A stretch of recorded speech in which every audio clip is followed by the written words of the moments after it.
Hello friends, आज के video lecture में जो हम डिस्कस करेंगे वो है डेटा टाइप्स इन जावा। ठीक है, जावा के अलग अलग डेटा टाइप्स। तो इसमें सबसे पहले ये डिस्कस करते हैं कि आप जब किसी चीज को स्टोर करते हो तो वो कहाँ जाती है। जब आप किसी चीज को स्टोर करोगे तो आपके मेमोरी में एक ब्लॉक बनता है। ठीक है, वो ब्लॉक आपको एलोकेट होता है। उस ब्लॉक का अपना एक एड्रेस होता है। उस ब्लॉक का अपना एक एड्रेस होता है और उसको आप अपना एक नाम देते हैं। वो नाम आपका जो होता है दैट इज वेरिएबल। ठीक है, वो आपका नाम एक वेरिएबल होता है। आप अपना एक वेरिएबल नाम देते हैं। ठीक है, मान लेते हैं आपने वेरिएबल का नाम दिया ए। उस ए को एक ब्लॉक एलोकेट होगा। उस ब्लॉक का अपना कोई ना कोई इंटरनल एड्रेस होगा और इसमें आपकी वो वैल्यू होगी जो आप a में स्टोर करोगे। a is equal to 5। तो this is a variable and this is a value। A value is being hold into a variable। एक वैल्यू जो है वो किसी वेरिएबल में होल्ड हो गया। अब जब ये मेमोरी ब्लॉक एलोकेट होता है तो इन केस ऑफ जावा हमें ये चीज इस मेमोरी ब्लॉक को पहले से बतानी होती है कि ये ब्लॉक किस तरीके की वैल्यू को होल्ड करेगा। ठीक है, तो अब बेसिकली आपका वेरिएबल क्या हो गया। वेरिएबल आपका बेसिकली एक मेमोरी ब्लॉक हो गया। एक ऐसा मेमोरी ब्लॉक जो किसी वैल्यू को होल्ड करने का काम कर रहा है। ठीक है, variable is a concept which is used to store a value। it is a memory block जो it is a concept which is used to store a value। किसी वैल्यू को स्टोर करने का वो इस ब्लॉक में स्टोर होगा आपको। ठीक है, तो अब हमें ये चीज इसको प्री डिफाइन करके बतानी पड़ेगी कि इस ब्लॉक में वो किस तरीके की वैल्यू को होल्ड करेगा। यहाँ पे कंसेप्ट आता है डेटा टाइप्स का। डेटा का टाइप क्या होना चाहिए। जो डेटा यहाँ स्टोर हो रहा है, या आपका जो डेटा यहाँ स्टोर हो रहा है, इस डेटा का टाइप क्या होगा। ठीक है, तो बेसिकली जावा में जो हमारे डेटा टाइप्स होते हैं वो दो तरीके के होते हैं।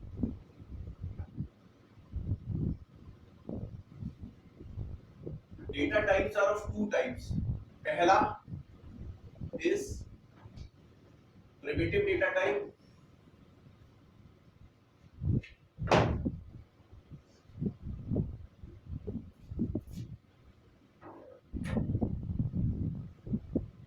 ठीक है, and the second is reference data type.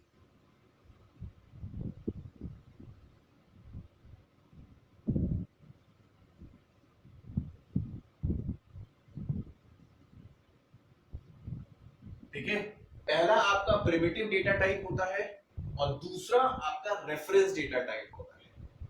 अब primitive data types are built in data types. ये वो डेटा टाइप्स होते हैं जो जावा में कंपाइलर के साथ पहले से बने हुए आते हैं। Primitive data types are basically built in data types, whereas reference data types are created with the help of primitive data types। Primitive data types की मदद से हम लोग रेफरेंस डेटा टाइप्स बनाते हैं। जैसे आप लोग अपना क्लास बनाते हैं। ठीक है, this is a reference data type. ठीक, सेकेंडली आपका जो एरे होता है ये आपका रेफरेंस डेटा टाइप होता है। और third but the most important आपकी जो स्ट्रिंग डेटा टाइप होती है, आपकी जो स्ट्रिंग डेटा टाइप होती है ये भी आपकी रेफरेंस डेटा टाइप होती है। ठीक है, इसको हम थोड़ा सा बाद में डिस्कस कर लेंगे फर्दर, नहीं तो आगे हम इसको कंटिन्यू करेंगे। अब प्रिमिटिव डेटा टाइप्स पे आते हैं। हमारे प्रिमिटिव डेटा टाइप्स 8 टाइप्स के होते हैं। 8 तरीके के प्रिमिटिव डेटा टाइप्स होते हैं। ठीक है, इसमें सबसे पहला इज बाइट। ठीक, The second data type is B part. The second data type is short. The third data type is long. ठीक है, पास पास लिखता हूं. The first data type is byte. The second data type is short. The third data type is int. The fourth data type, चौथा आपका होता है long. पांचवा आप ले लीजिए फ्लोट. एफ पार्ट में आ गया आपका डबल. जी पार्ट में आ गया कैर. H and the last part में आपका आ गया बुलियन. ठीक है, ये आपके 1 2 3 4 5 6 7 8 प्रिमिटिव डेटा टाइप्स हैं. ये बिल्डिंग डेटा टाइप्स हैं पहले से बने हुए. Byte, short, int, long, float, double, char and boolean. ठीक है, बाइट, शॉर्ट, लॉन्ग, इन तीन डेटा टाइप्स का यूज हम लोग बेसिकली थोड़ा कम करते हैं. इसके अलावा इंट जो होता है वो इंटीजर वैल्यू को होल्ड करने के लिए होता है. फ्लोट और डबल जो होता है वो डेसिमल नंबर की वैल्यूज को होल्ड करने के लिए होता है. कैर जो होता है that is used to hold a character value. और यहाँ पे कैरेक्टर वैल्यू का मतलब होता है एक सिंगल की प्रेस. ठीक है, अगर कीबोर्ड की कोई भी की आप प्रेस करते हैं तो वो एक कैरेक्टर वैल्यू है. ठीक है, अगर आप एंटर की भी प्रेस करते हैं तो वो एक कैरेक्टर है. And boolean will hold only to values, either true और फॉल्स. ठीक है, तो सबसे पहले हम ये समझते हैं कि इनकी जो स्टोरेज होती है कैपेसिटी वो कितनी होती है. जो बाइट होता है वो बेसिकली एक बाइट का होता है. मतलब एक बाइट लेगा अपनी वैल्यू को स्टोर करने के लिए. शॉर्ट जो होगा इट विल टेक 2 bytes. ठीक है, it will take 2 bytes to store a value. जो IT होगा it will take 4 bytes. ये 4 bytes लेगा आपकी वैल्यू को स्टोर करने के लिए. ठीक है, लॉन्ग जो होगा वो आपकी 8 bytes लेगा. 8 bytes की जगह लेगा अपनी एक वैल्यू को होल्ड करने के लिए. ठीक, एंड फ्लोट जो होगा वो 4 bytes लेगा अपनी वैल्यू को होल्ड करने के लिए. Double will take 8 bytes. ठीक, char will again take 2 bytes. ठीक, and boolean will take 1 bit. ये सिर्फ एक बिट की जगह लेता है. ठीक है, और एक बाइट में 8 बिट होते हैं. 1 byte is equal to 8 bit. तो ये सिर्फ एक बिट की जगह लेता है बुलियन. बुलियन में जो वैल्यू आप होल्ड कराते हैं वो दो ही तरीके की होती हैं, या तो ट्रू और या फिर फॉल्स. इसके अलावा ये वैल्यूज को होल्ड नहीं करता, या तो ट्रू या फिर फॉल्स. ओके, सो ये तो हमारे नंबर ऑफ बाइट्स हो गई, स्टोरेज हो गई कि हाँ कितनी स्टोरेज लेगी. अब बात करते हैं कि इनमें इनिशियली क्या स्टोर रहता है. ठीक है, ये तो स्टोरेज कैपेसिटी हो गई कि कितनी बाइट वो लेगा अपनी वैल्यू को होल्ड कराने के लिए. अब बात करते हैं कि हाँ बाइट अगर हम ले रहे हैं वेरिएबल तो उसकी इनिशियल वैल्यू क्या होगी. मतलब स्टार्टिंग वैल्यू बाय डिफॉल्ट उसके अंदर क्या स्टोर रहेगा. इसके अंदर बाय डिफॉल्ट 0 स्टोर रहता है. शॉर्ट में भी आपका 0 रहता है. इंट जो होता है वो भी 0 रहता है. ठीक है, लॉन्ग ये भी आपका 0 होता है. फ्लोट जो होता है इसका 0.0f होता है. और डबल जो होता है it is 0.0d, small d. ठीक, कैर जो होता है इसमें नल होता है और बुलियन में बाय डिफॉल्ट फॉल्स स्टोर रहता है। ठीक, ये बात आपके समझ में आ रही है? बाइट से लेके लॉन्ग तक में बाय डिफॉल्ट जो वैल्यू स्टोर रहती है वो 0 होती है। फ्लोट में 0.0 f, डबल में 0.0 d, कैर में नल और बुलियन में फॉल्स। बाकी ये जो अलग अलग जैसे बाइट, शॉर्ट, इंट और लॉन्ग, ये सब इंटीजर टाइप की वैल्यूज को ही होल्ड करते हैं। बस इन सब की रेंजेस जो होती हैं वो डिफर करती है। इन द सेम वे जो फ्लोट वैल्यू होती है और जो डबल वैल्यू होती है, ठीक है, ये भी डेसिमल पोजीशंस की वैल्यू को होल्ड करता है। बट फ्लोट जो होगा वो अप्रोक्सीमेटली 6 to 7 डेसिमल प्लेस तक देगा आपके आंसर, ठीक है। और जो डबल होता है that will give approximately 15 decimal places.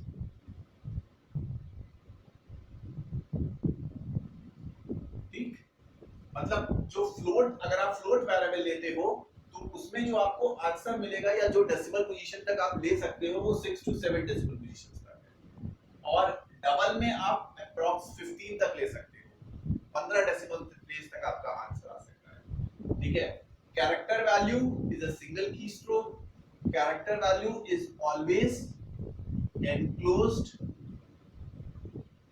in single quotation. Character value जो होगी वो हमेशा सिंगल कोटेशंस में एनक्लोज्ड होगी, ठीक है, ओके। और बुलियन जो होगा वो या तो ट्रू या फिर फॉल्स काउंट करेगा। ठीक, तो ये बेसिकली आपके प्रिमिटिव डेटा टाइप्स के फॉर्म हो गए।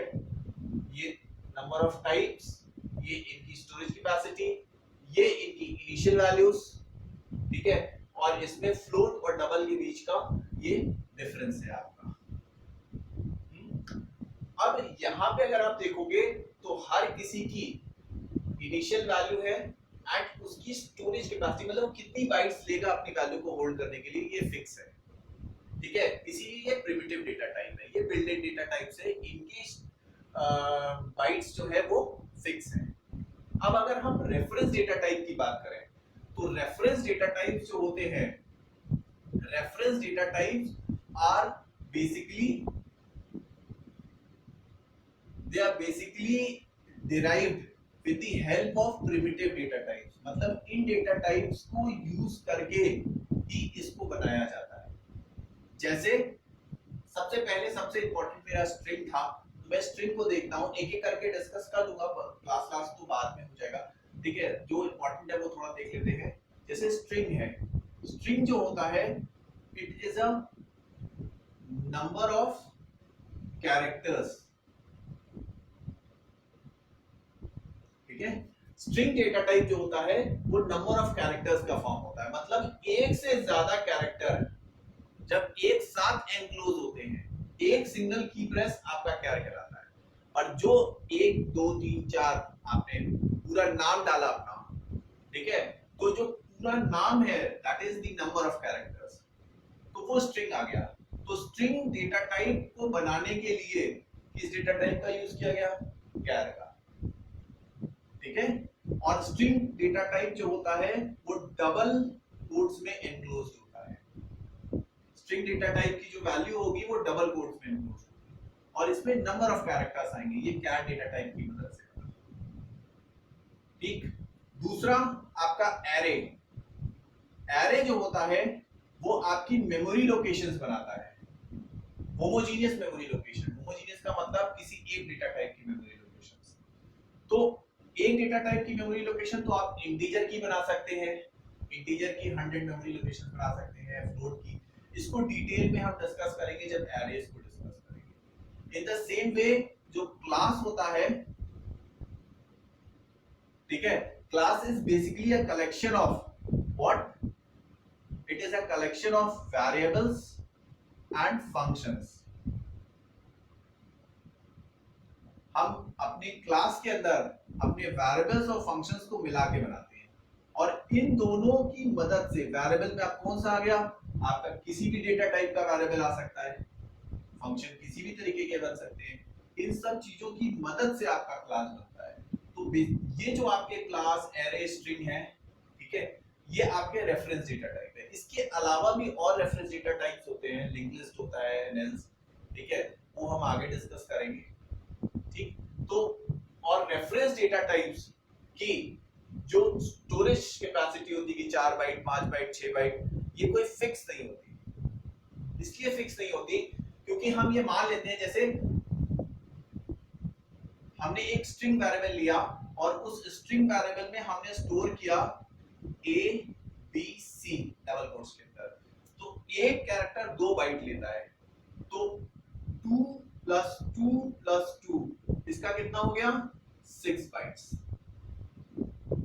और अगर एक और वेरिएबल लिया और उसमें A B C D store किया, तो इसमें कितना आ गया 2 plus 2 plus 2 plus 2, this is equal to 8 bytes.